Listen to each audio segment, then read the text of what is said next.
Mais que cherche Macron? Que cherche Emmanuel Macron à déclarer il y a 5 heures qu'il n'y aura finalement ni abrogation ni suspension de la réforme des retraites? Que cherche cet individu? Sinon la guerre civile, sinon de faire péter les plombs aux gens, sinon de semer la zizanie, la vraie zizanie, dans l'hémicycle, dans la rue, dans les esprits et finalement dans le pays tout entier. Macron sème la confusion, Macron jette à nouveau une grenade dégoupillée. Emmanuel Macron, décidément, semble prêt à tout, même à déclencher une guerre civile, même à déclencher une insurrection, même à déclencher la deuxième révolution française, pourvu qu'il puisse rester, en tout cas on peut le penser, encore quelques jours, quelques semaines, quelques mois au pouvoir. C'est très grave ce qui se passe, très très grave. Emmanuel Macron a déclaré au journal Le Figaro, le 22 octobre, au matin, qu'il n'y aurait ni abrogation ni suspension de la réforme des retraites. C'est inédit, c'est choquant, c'est effarant. La parole du président de la République, Emmanuel Macron, va donc à l'encontre totale de la parole du Premier ministre Lecornu, lui-même nommé par Emmanuel Macron.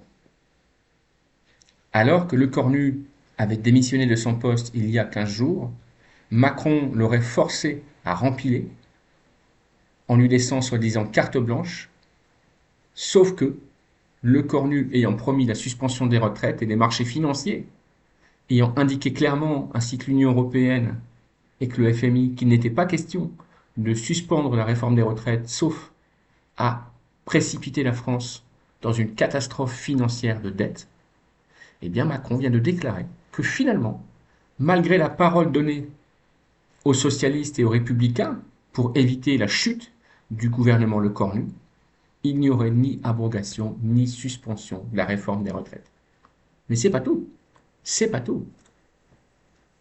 Le plus grave, c'est qu'à l'heure où je vous parle, le secret bien gardé de la TVA est en train de refaire surface.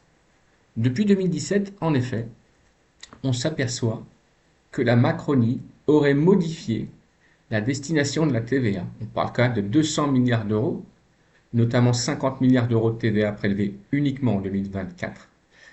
Maintenant, on sait que la TVA profite principalement, je dis bien profite principalement, aux grandes entreprises et aux exonérations de charges. Autrefois, avant l'arrivée d'Emmanuel Macron, 91,5% étaient destinés aux services publics, hôpital public, éducation nationale et services publics ainsi que les prestations sociales, bien évidemment. Mais, de fil en aiguille, on a constaté que en 2024, il n'y avait plus que 45% de la TVA qui était encore affectée à l'État. Alors la question qu'il faut se poser, c'est où sont passés les 45% de TVA manquants?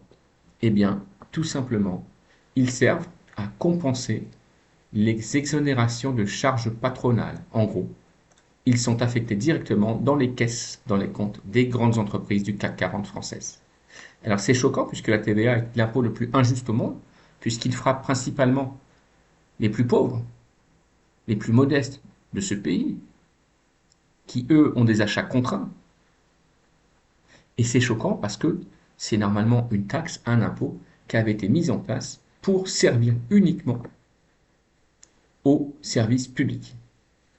Alors c'est pas un secret, bien entendu, c'est légal, malheureusement, mais par contre c'est révoltant.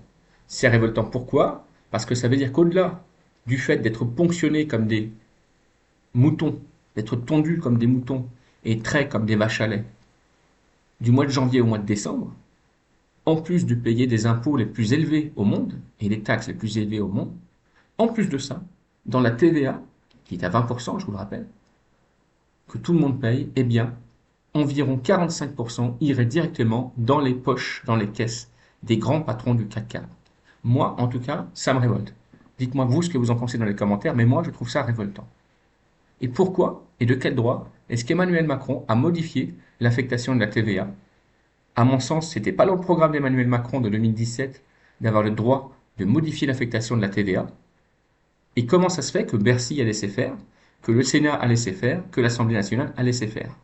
C'est un secret de polichinelle bien gardé, mais apparemment, tout le monde est au courant, sauf les contribuables et les citoyens de France.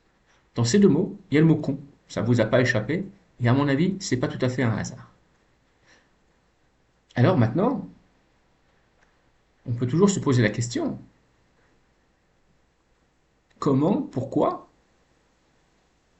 Mais la vérité, c'est tout simplement que Emmanuel Macron, si les faits sont avérés, apparemment ils sont avérés, puisqu'ils ne sont ni contestés ni contestables, aurait fait ce tour de passe-passe de la TVA, en plus de la taxe carbone, qui, je vous le rappelle, initialement a été mise en place pour financer également les exonérations de charges patronales, et que les Gilets jaunes nous avions dénoncé, nous, en 2018, et bien en plus de ça, la TVA est affectée à 45%, comme vous le voyez ici, aux grandes entreprises. La seule question qu'il faut se poser, c'est de quelle complicité, de quelle bénédiction a profité Emmanuel Macron pour, au nez et à la barbe des concitoyens et des contribuables de France, encore une fois, réaliser ce tour de passe-passe incroyable de plusieurs centaines de milliards d'euros, prélevés directement de nos poches à nous, oui, oui, notre TVA, la TVA, tout le monde la paye, tout le monde la paye. Du petit étudiant qui achète son casse-croûte le midi, aux salariés, aux travailleurs, aux chômeurs, aux retraités, tout le monde paye de la TVA en France. Et d'ailleurs, puisqu'on parle de TVA, un petit aparté, j'ai eu la réflexion hier qu'autrefois, la TVA en restauration sur les produits à emporter était uniquement à 5,5%. Pourquoi? Parce qu'il y a peu de services ajoutés quand on délivre une pizza ou un sandwich à emporter. Mais c'est Sarkozy qui l'avait rehaussé à 20%. Donc tout le monde paye la TVA, à environ 20%, et la TVA, sachez maintenant qu'elle va directement, pour partie au moins, dans les caisses et dans les poches des grands patrons du CAC 40. Pour moi, c'est révoltant. Donc, que cherche Emmanuel Macron?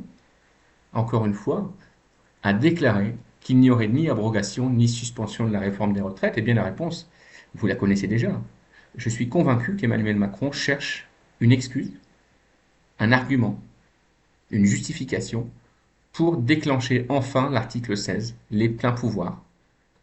Selon différentes sources, le sujet aurait été plusieurs fois abordé et on peut penser que Macron, aujourd'hui, crève d'envie de déclencher l'article 16 pour enfin mener la vie de roi de France, dont on a l'impression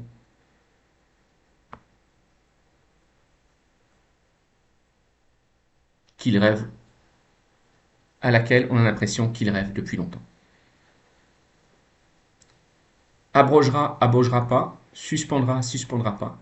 Bien malin sera celui qui saura deviner ce que va être la réforme des retraites, mais à mon avis, il n'y aura en effet ni abrogation ni suspension, mais par contre, il y aura démission et destitution. Voilà moi, en tout cas, mon pronostic. Mettez-moi dans les commentaires ce que vous en pensez. Salut les amis, ciao les négociateurs, abonnez-vous, partagez, réagissez, ciao.